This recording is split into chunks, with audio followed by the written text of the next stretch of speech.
Learn about some of the greatest insights from some of the greatest minds in history in my book, The Art of Living a Meaningless Existence, an exploration and distillation of philosophy, psychology, and literature designed to change the way you think.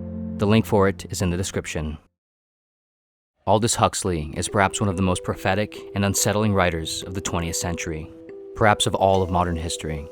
He sits alongside George Orwell in the scope, accuracy, and eeriness of his assessments, predictions, and warnings about what was to potentially come of the modern Western world, how technology, progress, and power would increasingly rub up against freedom, truth, and human meaning. His work poses questions about what it means to be free, to desire truth and meaning, to be consequential and connected, and it warns about how easily humans can and will sacrifice these things in the name of comfort, pleasure, and order, often without even realizing it. The American author and educator Neil Postman compared the fears of Huxley to the fears of Orwell. Orwell feared those who would deprive us of information. Huxley feared those who would give us so much that we would be reduced to passivity and egoism. Orwell feared that the truth would be concealed from us. Huxley feared the truth would be drowned in a sea of irrelevance. Orwell feared we would become a captive culture. Huxley feared we would become a trivial culture, preoccupied with some equivalent of the feelies, the orgy-porgy, and the centrifugal bumble puppy. In short, Orwell feared that what we hate will ruin us. Huxley feared that what we love will ruin us. Huxley was born in 1894 in Godalming, England. As a child, he was immediately exposed to high-level scientific thinking, as his grandfather, T.H. Huxley, was a famous biologist who worked with Charles Darwin and coined the term agnostic. This would surely be influential on Aldous, likely contributing to his initial interest in science and his later perceptiveness around the implications of scientific progress, particularly the developing overlap of psychology and technology. In adolescence, Huxley initially wanted to be a doctor. However, after contracting an eye disease, he essentially went blind for around 3 years, and his hopes of a career in medicine abruptly ended. Though surely devastating to Huxley at the time, one clearly never knows the bad news from the good news. One bout of illness in one person can change the world forever. Instead of pursuing medicine, Huxley would go on to enroll in Balliol College, Oxford, where he would study English literature and begin writing poetry and short stories. Following his degree, he taught French at Eton College. As if fate was again trying to prove itself, one of Huxley's students was George Orwell. Following teaching, Huxley spent a short time at a chemical plant. This would have a profound impact on him. He later described what he experienced as an ordered universe in a world of planless incoherence. The chemical plant was, for him, a microcosmic representation of the society forming around it, a society increasingly hell-bent on perfect order and technological advancement in spite of human experience. A society that focused on mass production and output. A society where human identities began and ended with their roles in the process of said production. A society in which individuals were increasingly produced and managed in the same manner as the assembly lines and technologies that they operated. Huxley's experience at the plant, alongside his developing views of the modern world in general, would ultimately form the foundation for what he would go on to explore in his masterpiece, Brave New World. The novel Brave New World was published in 1932. By this point, Huxley had published several other works of literature and had become increasingly engaged in various intellectual and artistic circles of the time. In the novel, we primarily follow the main characters, Bernard Marx, Lenina Crown, John the Savage, and Helmholtz Watson, as they navigate a future dystopian global society known as the World State. While visiting a reservation outside the World State, Bernard and Lenina encounter a woman who was left behind on a previous trip, named Linda, and her son John, who was born and has lived on the reservation his entire life. Bernard brings Linda and John back to London with him, the heart of the World State, essentially to spite a high-ranking administrator who had abandoned Linda and was unknowingly and lewdly John's father, as well as to improve his own social and career standing, and ultimately acquire more from society.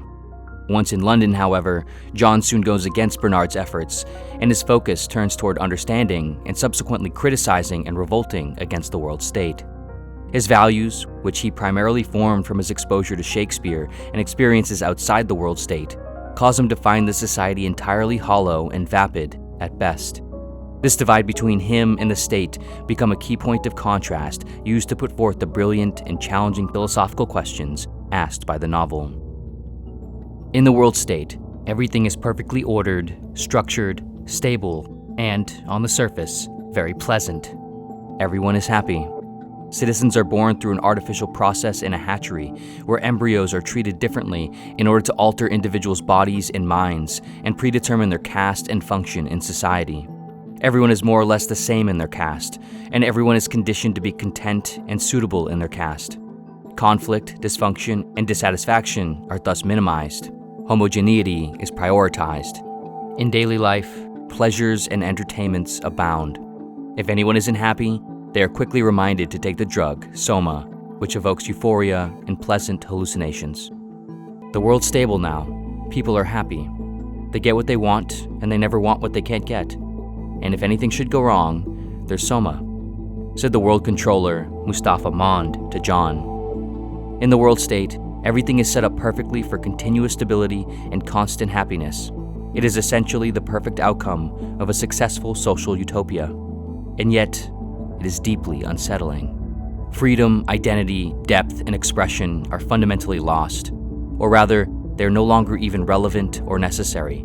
Individuals only have value insofar as they can provide utility to the societal machine.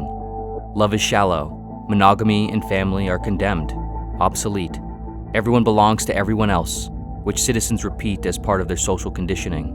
Everyone is not only a bolt on the societal machine, but also an output and product of it, to be used and consumed. Happiness in the form of pleasure takes precedence over depth and complexity, and so, like so many other aspects of life, love and expression and connection are no longer necessary. Why make art? Why love deeply? Why contemplate existence? And why strive for change when there's nothing to struggle over or for, nothing to uniquely share, when you and everyone are finally happy? That's the price we have to pay for stability. You've got to choose between happiness and what people used to call high art. Actual happiness always looks pretty squalid in comparison with the overcompensations for misery. And of course, stability isn't nearly so spectacular as instability. And being contented has none of the glamour of a good fight against misfortune, none of the picturesqueness of a struggle with temptation, or a fatal overthrow by passion or doubt. Happiness is never grand, continued Mond to John. At the time of writing Brave New World, Huxley was not extraordinarily concerned about any sort of similar dystopia unfolding onto the real world anytime soon. In fact, the novel was initially written largely as a parody of other popular utopian novels of the time, which Huxley found abhorrent. He wrote, "They evoked in me an almost pathological reaction in the direction of cynical anti-idealism, so much so that, before I finished, I had resolved to write a derisive parody of this most optimistic of utopias."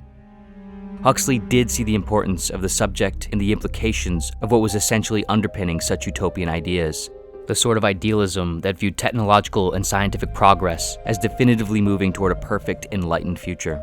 He saw the likelihood of this increasingly popular attitude and the modes with which it was being carried out, leading to some form of a brave new world, if left unchecked, but just in a more distant future. However, later in his life, he began to change his mind about this.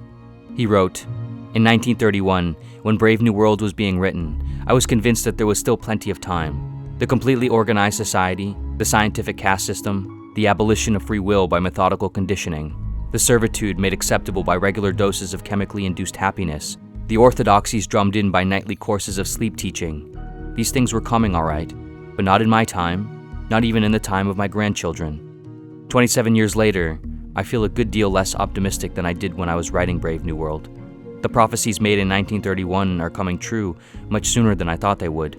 The nightmare of total organization has emerged from the safe, remote future and is now awaiting us, just around the next corner."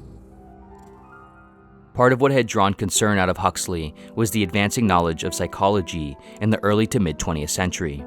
In particular, the work of the American psychologist B.F. Skinner and his theory of operant conditioning, as well as Ivan Pavlov and his theory of classical conditioning. Fundamentally, operant conditioning is a method of learning and changing behaviors based on rewards and punishments. Part of what Skinner's work notably showcased is that positive reinforcements tend to lead to stronger and longer-term changes in behavior compared to negative reinforcements. This knowledge, along with the technologically advancing world that was increasing political access to citizens and citizens to pleasure and entertainment, caused Huxley to become increasingly concerned about the kinds of weapons that could and would be used to control, organize, and ostensibly sedate citizens. Unlike the threats of violence and direct force, with weapons of conditioning and pleasure, Huxley feared individuals would likely not even recognize that there was a weapon pointed at their heads. Worse, they would likely grow to love it, to desire it. He said, "There will be in the next generation or so a pharmacological method of making people love their servitude and producing dictatorship without tears, so to speak, producing a kind of painless concentration camp for entire societies, so that people will in fact have their liberties taken away from them, but will rather enjoy it." How accurate Huxley's predictions were for today's and tomorrow's world is up for debate and interpretation. But one cannot deny the fact that, at the very least, in the 21st century, we find some of Huxley's fears, questions, and prophecies emerge, at least in a symbolic sense.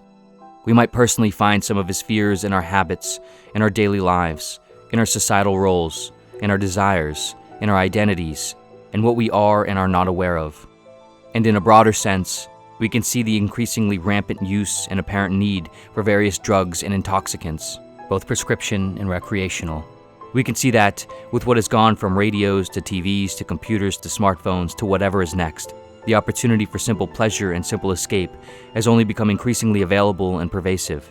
Information and entertainment, often mindless and obscene, flood the streets, destroying previously built structures of alleged truth and clarity. What is left behind is a sort of complacency, a nihilism, a void of meaning.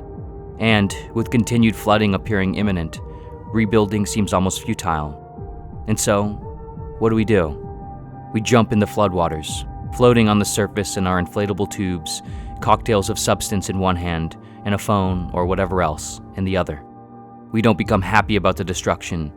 We forget there is any.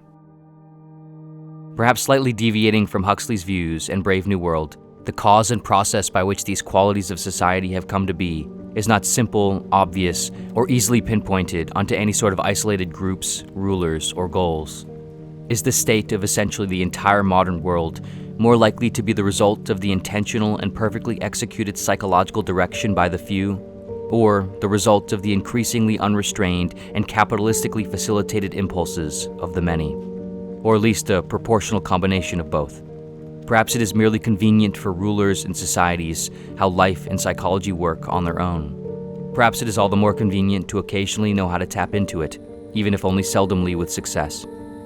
B.F. Skinner famously used rats in his early research on operant conditioning. He put hungry rats in a box that contained a lever on the side, and as the rats moved around the box and accidentally knocked the lever, a food pellet would drop into a container. Soon the rats would begin to intentionally hit the lever over and over. The experiment clearly demonstrates how behavior can be changed through reinforcement, and, in this case, manipulated by intention. But the natural world, the box in which we have all been dropped in, is not an isolated experiment. There is no fundamental or first cause individual or group that is running the show other than perhaps the very substrate force of evolution. We are all compelled, rulers and citizens, by forces outside our control and understanding, each of us awaking into arbitrary roles as part of the construction and experimentation, hungry and yearning. The only difference is perhaps, with humans, we have found ways to make levers and pellets available everywhere, all the time. How could we not all become preoccupied with levers and pellets? There's a saying that, if all you have is a hammer, everything looks like a nail. Perhaps likewise, if all you have is desire, everything looks like a lever. Regardless of how we arrived here, regardless of the conditions of the particular time and society we were born into, on an individual level, we all find ourselves with the same basic questions. The same questions Huxley and Brave New World asked. What is one willing to give up for pleasure, for comfort, for happiness, for order, for social cohesion? What is one willing to give up for freedom, for truth, for uniqueness, for art, for love? Would you trade truth for happiness? Would you trade freedom? What is the value of anything if not happiness and feeling good? What makes happiness and goodness real, and why? In Brave New World, for John, a world without conflict, a world where mostly everyone is the same, a world of perfect order and unending happiness, is a world that is fundamentally at odds with the nature of being and our truest desires deep down. Desire for independent free thinking, for truth, for identity, for deeper meaning, for art, for love, for struggle. For him, A life worth living is born from the insemination of pleasant and unpleasant experiences, constantly knocking against each other. In the words of John, I don't want comfort. I want God. I want poetry. I want real danger. I want freedom. I want goodness. I want sin. In the end, struggle, pain, uncertainty, and sacrifice are unavoidable. It is only what the pain and struggle and sacrifice are for that can be considered, determined, and fought for in each of us. Huxley brilliantly and perceptively reminds us, warns us, to consider carefully what we want to sacrifice when the modern world asks us in every moment with increasing fervor. In Huxley's final work, Island, published 1 year before his passing in 1963, we find an island comprising a more optimistic and hopeful utopia built on honest connection and love and learning and spirituality. We also perhaps find Huxley's last and most potent insight for dealing with the problems of a brave new world, shared by the birds on the island. On this island, birds call out a frequent reminder to the inhabitants. Attention, attention, here and now, boys. Here and now. If you enjoy and find value in learning about some of the greatest writers, philosophers, and psychologists in history, understanding and absorbing their timeless insights so you can apply them timely, consider checking out my book, The Art of Living a Meaningless Existence.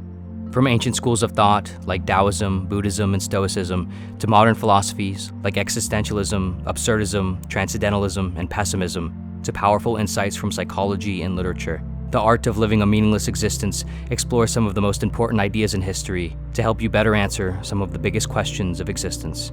Questions like, how do we best manage and control our attention and perspective? How should we calibrate our emotional responses and sensitivity to a volatile world? How do we embrace the discomforts of volatility and the apparent meaninglessness of everything and transmute the pain into wonder, creativity, and purpose? You can get your copy using the link in the description. For those who have or do choose to get a copy of this or any of my other books, your support is greatly appreciated. And of course, as always, thank you so much for watching in general, and see you next video.